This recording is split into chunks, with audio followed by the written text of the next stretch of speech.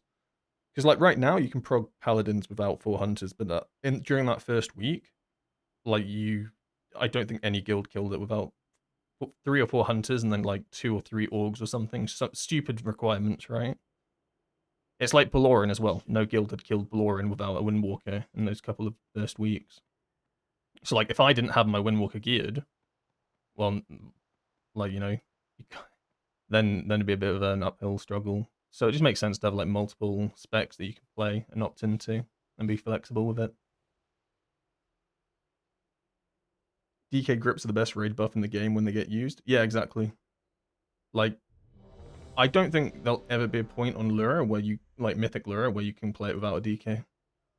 At least 2 DKs, because those crystal shards are just, they have to die in a set period of time, and if you don't have a way to get them in, it's GG. And like you can try use knocks and rings and all that jazz, but sometimes they're so far away that it's just not possible. 3, 2, 1. I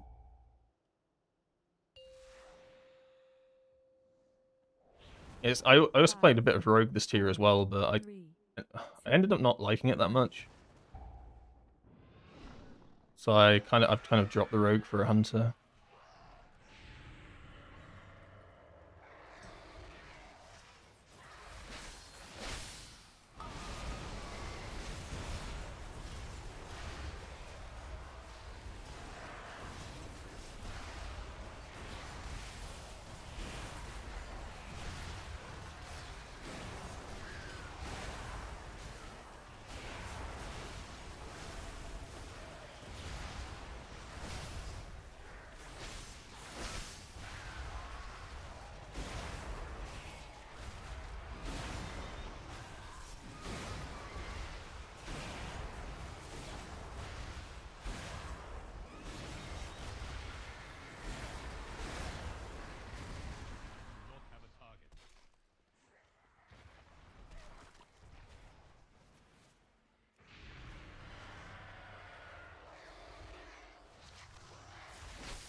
I genuinely thought my tank was gonna get one shot. I had flashbacks to like the other 2 dungeons where the druid just ran in and got one shot. I saw his health just drop. I was like, no, please not again. Luckily, he fared a little bit better.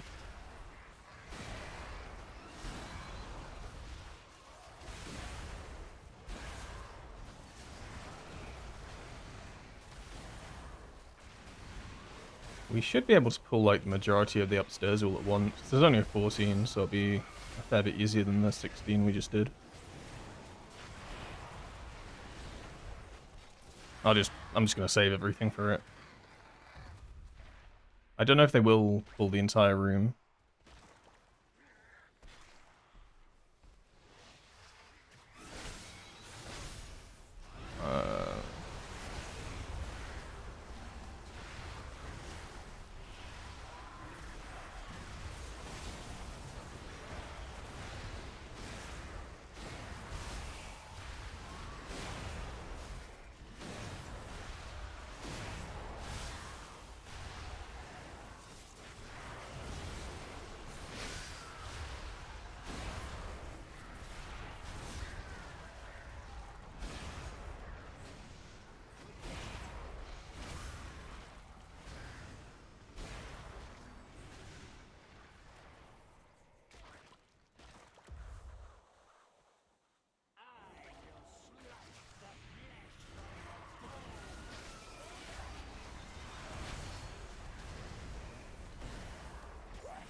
Oh no, the healer's not looking good.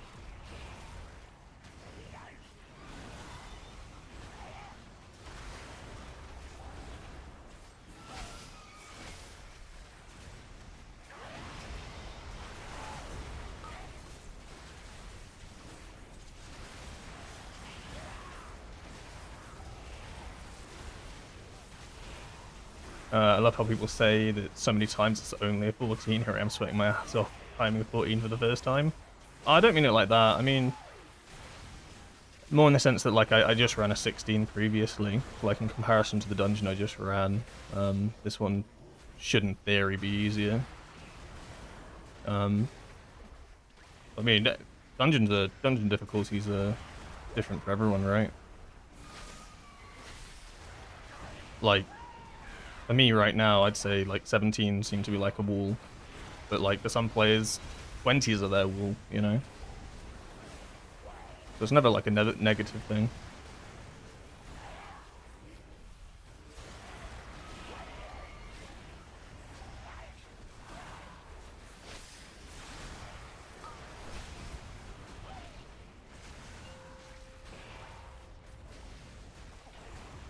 I probably save Death and Decay here.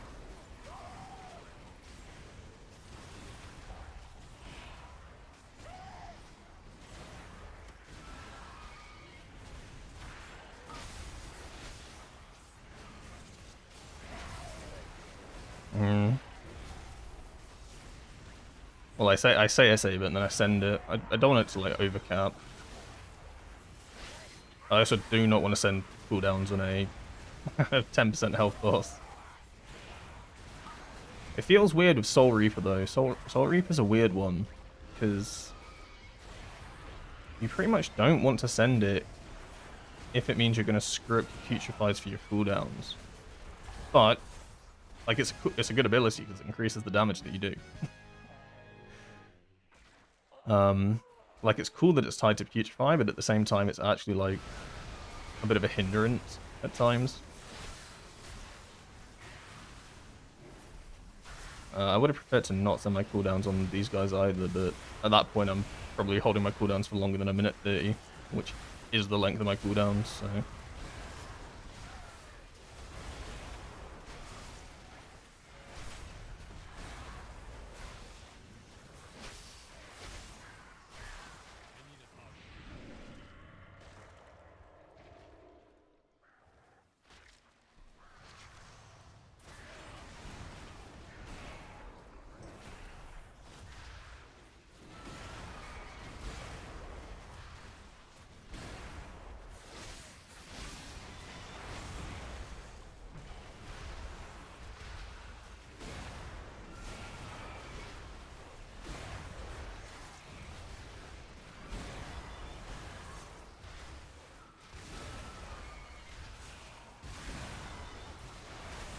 I should have sent Soul Reaper out. I shouldn't have cast Scourge Strike. So I would have got a free Soul Reaper up without sending a Putrefy. It should be okay because I've got double Death and Decay for these packs. I just might have to build up stacks a little bit differently.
There's really not too much actual gripping in this dungeon.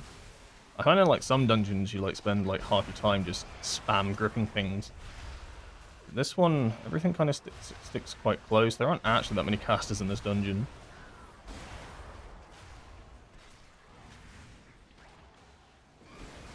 I'd probably say Skyrim is probably the easiest dungeon. Is it actually? The bosses can be quite hard. And that bleed dot is actually extremely nasty. Maybe I'm being a bit hasty. Maybe it's not the easiest dungeon. It's definitely not the hardest, though.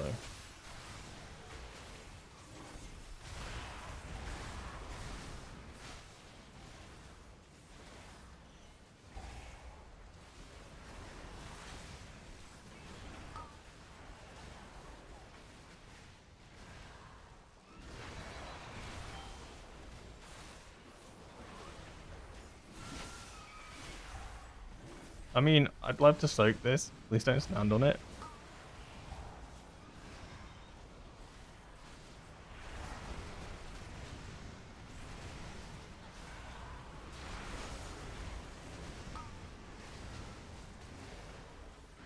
Windspire is the easiest thing.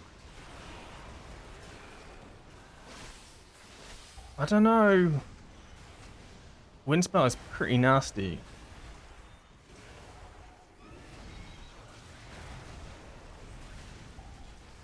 What else is there? There's caverns. Caverns is quite chill now.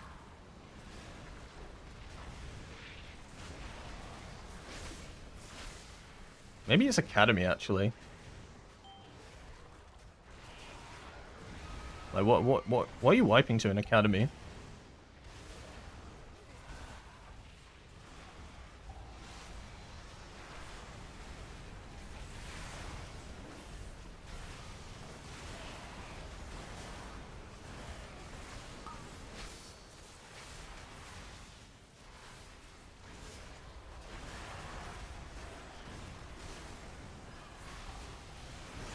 I feel like I haven't soaked one of these beams in ages, but like every time I go to soak one, there's just someone already stood in front of it. Like there's a player stood in front of it there. I mean, I'm not going to stop them, but I'm not moving out of melee.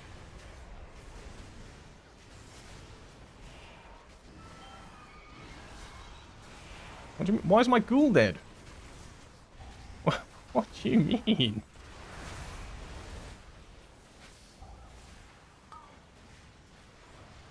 Okay.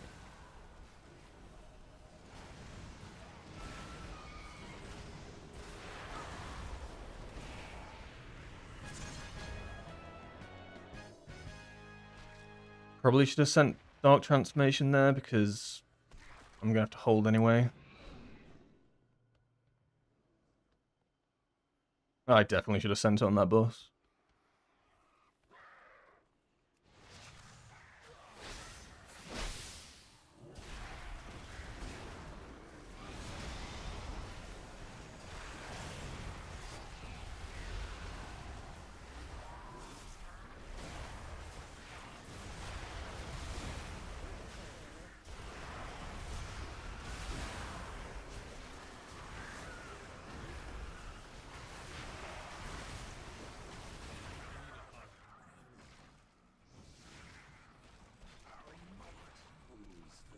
This is a strange looking Windwalker monk. Yeah, it is. I just realized that I needed to do some DK keys. Like I'd done a bunch of Windwalker ones, and then I realized, I actually need to I need to do some DK keys to be able to kind of take advantage of the crest system.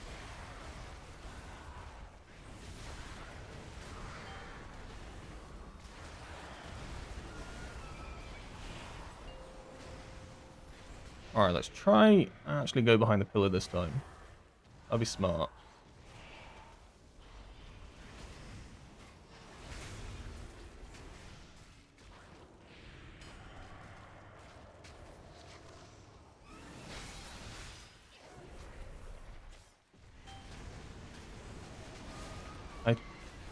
I think the healer died there.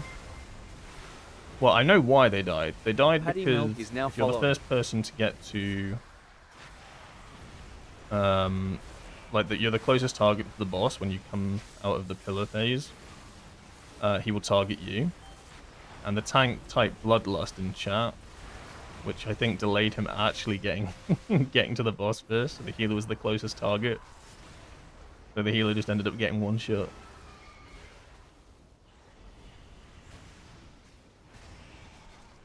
That's my theory.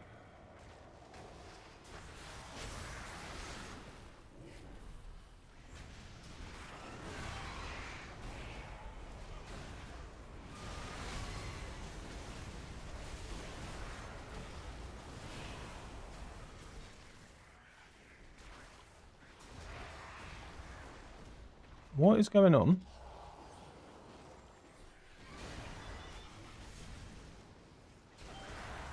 I couldn't grip that bird.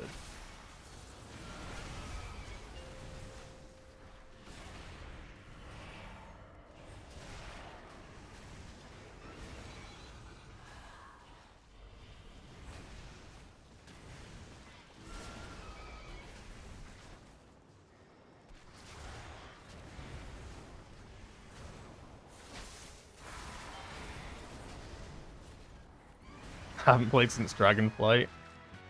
No idea what the game is like anymore. Doesn't seem much different though. Pretty well, yeah. I mean, from like Dragonflight, pretty much, yeah. I mean, no difference. And like how the game actually looks.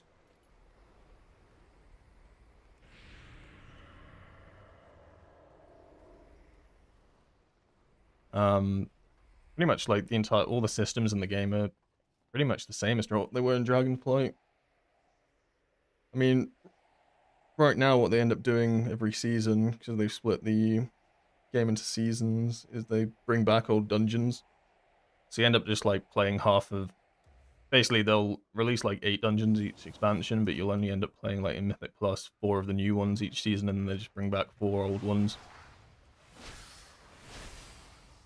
So really, you just end it with half the content, and then for the final season, the best part is that they just do a poll, and players get to vote on which dungeons they want back. So you just end up repeating the exact same dungeons that you ran previously in the 3rd season. Oh, it's good fun.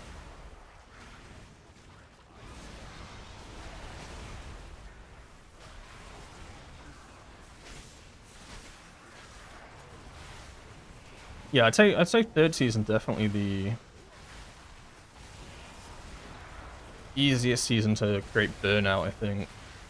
So I think season 1 and 2, you obviously get half the new dungeons, and then they bring back old ones, which is not too bad, because they're usually old ones you haven't played for a while, usually. And then season 2 is the same, right? It's 4 of the new dungeons, the ones that you didn't play the first half, and then 4 old ones that are brought back.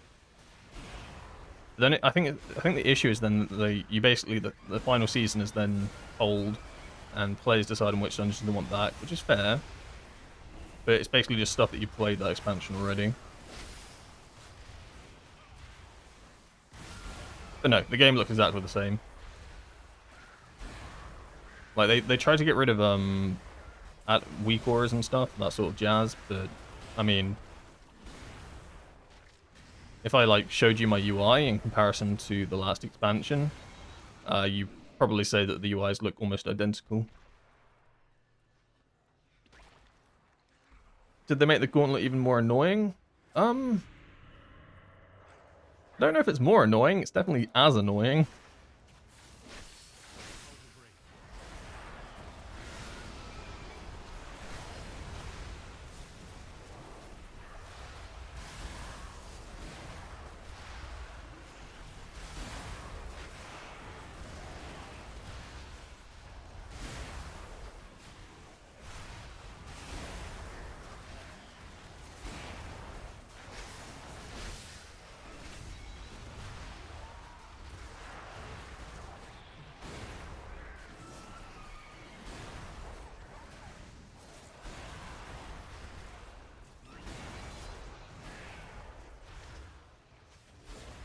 Oh, we're doing the other side of the staircase. Oh god, my tank's getting chunked. Are you sure you want to do this other side of the staircase? It's the Adorned Blade Talons that are really shredding into the tanks, the past two tanks. So I'm pretty sure it puts like it has armor reduction basically. And Druid's entire gimmick is putting armor on themselves, and then when they get their armor shredded, well, what do they do?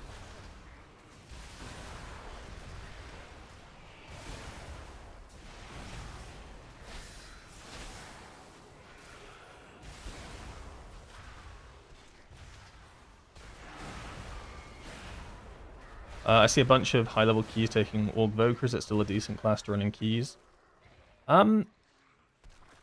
It just got nerfed. I don't know if the nerfs are big enough to make it not good in keys anymore, but since like this expansion started, yeah, Org Voker's been really, really good. It had a period in the War Within where it wasn't very good. Like they tried to nerf it a bit, but since Midnight, it's just strong again. Especially in like Raid and M+. I don't know if the nerfs are like big enough this like week to make it unplayable. I think the issue with Org is it's really hard to balance. Like it's really hard to make it. It is kind of hard to make it bad because its strength comes from buffing other players. So if the other players are like absolute god game of pumpers, then it's just going to be strong, right?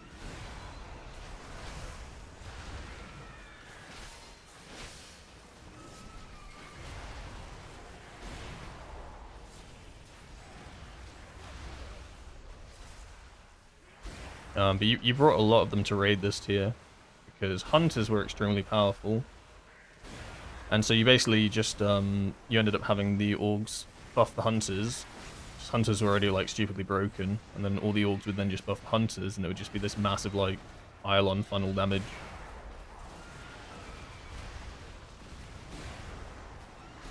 You'd have like one org for every 2 hunters, and you ran 4 hunters on certain bosses.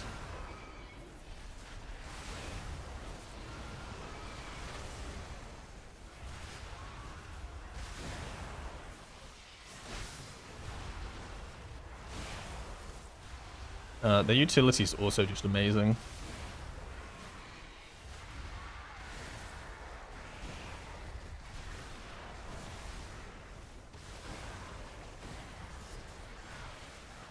I think what makes them so strong is that they can output the exact same amount of damage, right? In terms of like buffing other players. Then on top of that, they also bring like extra health, you know, a lot of CC, utility. They just bring so much.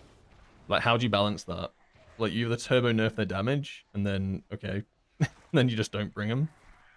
Or you nuke their utility, and then it's just like, okay, well, we might as well just then bring a DPS. Like, how do you nerf them without making them unplayable?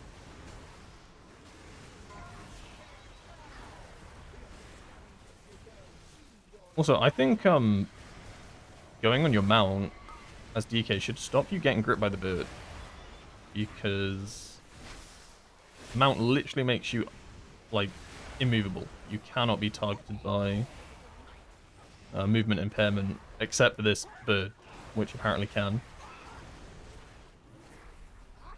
Like you are on paper technically completely immune to anything that knocks you back, forces you to move, except for that one bird, which somehow counters DK.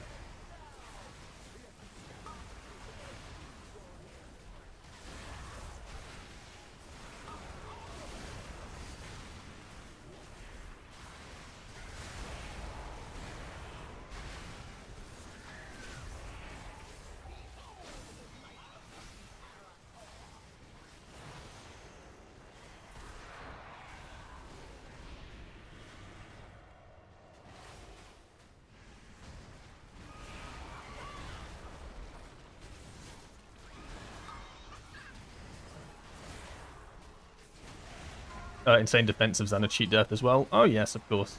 How can I forget about their cheat death?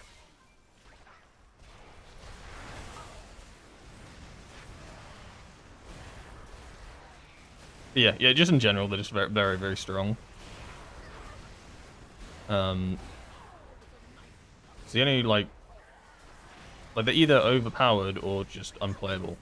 And I don't know if you can find a balance. Like they tried to make it balanced by giving them more DPS, and they tried to move it away from complete all damage being like buffing targets. But I mean, we're kind of just back to where it was before now, where they're taking for all content. Because in Dragonflight, the moment they came out, they were Mesa for the entirety of the rest of that expansion. And then, like, a good chunk of the expansion afterwards. It's just a good spec. It's the issue of making, like, a support class. It's kind of difficult to do. Alright, that was a fair bit cleaner than the last attempt. Alright, what we really want is the cape or the hands from this bonus roll. Otherwise, this week it's just over. And we got the head. Okay, well, I'm just jumping off this then. And I'm a panda, so I don't even die. Oh my god.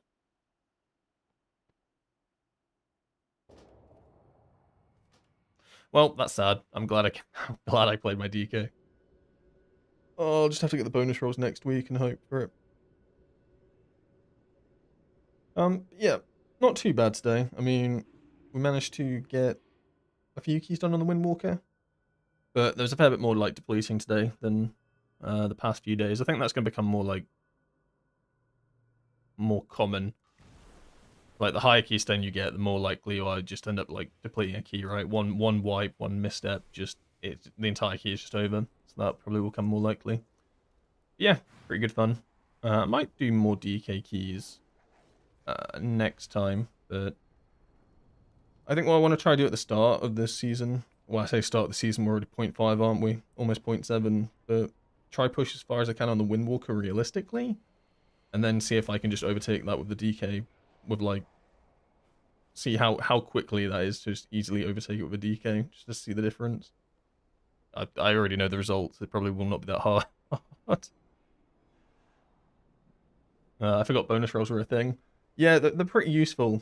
Like the only, like, I think if you could get duplicates, it would just be awful. I think it's probably the better version of the system that they've had, because in the War Within they had the coins, right, where you had to collect a coin each week, you stuck them up to 3, and then you could purchase an item. Which was an okay system, but it meant that like every other, like during the time when you're trying to like grind the coin, you got nothing. Like bonus rolls are really good for ults, because like my ult hunter at the moment, I can bonus roll in any dungeon, and anything's an upgrade, and that's amazing. And it's on myth track. That's like really, really cool.